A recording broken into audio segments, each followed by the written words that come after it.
So this is our outfit airport for today. It's square pants, and then this one, and then this one. Oh my god, I don't have sleep. Bye. Maayong adlaw! Kumusta kayo dyan? So, for today's video guys, today is our last day dito sa Tbilisi, Georgia. And before going to the airport, mag-coffee muna tayo dito sa kapitbahay nila. At dito lang tayo magala-gala sa may Freedom Square kasi para mas malapit lang at saka walking distance lang din sa hotel na in-stayhan natin. So, magla-last minute shopping lang tayo ngayon. Mga last na souvenir kasi gusto ko talaga bumili ng ring. Doon pala sa kapihan guys, walang tinapay. So dito lang tayo nakapili ng tinapay. At ang sarap ng tinapay nila.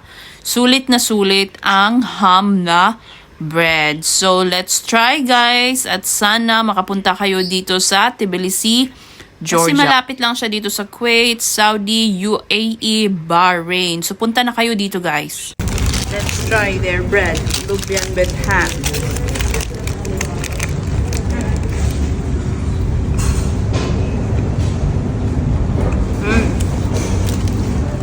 Good.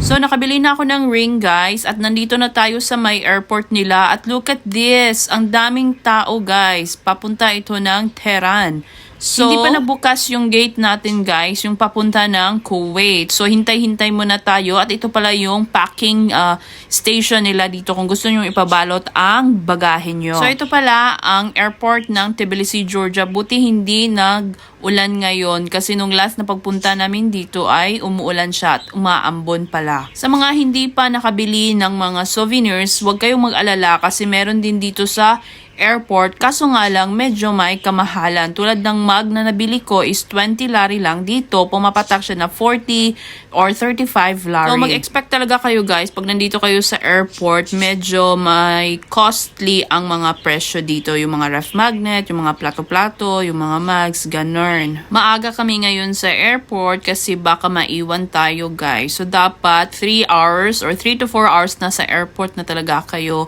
para sure na makapasok kayo sa gate at hindi kayo maiwanan ng F-lane. Hahaha. Okay, so i-ready nyo na yung passport nyo. Huwag nyo kalimutan, unang-una sa lahat, yung passport nyo. Yung ticket nyo, basta naka-PDF file lang, walang problema. At mag-check-in na kayo para iwas na rin siya sa hassle. So, ipakita ko lang sa inyo for the last minute yung parang national candy nila dito, yung sneakers nila. So, yan yung candy nila dito sa Georgia. And this time, mag-check-in na tayo ng mga bagahin natin. So, ito na nga yung bagahe ko, Queen. So, naka 28 tayo ng kilo. And then, that's it guys. Wala na akong video na maisusunod ko dito kasi pagod na ang atin nyo. I hope na nag-enjoy kayo sa video ko. And see you again guys on my next vlog. Don't forget to like and subscribe on my channel. Bye-bye!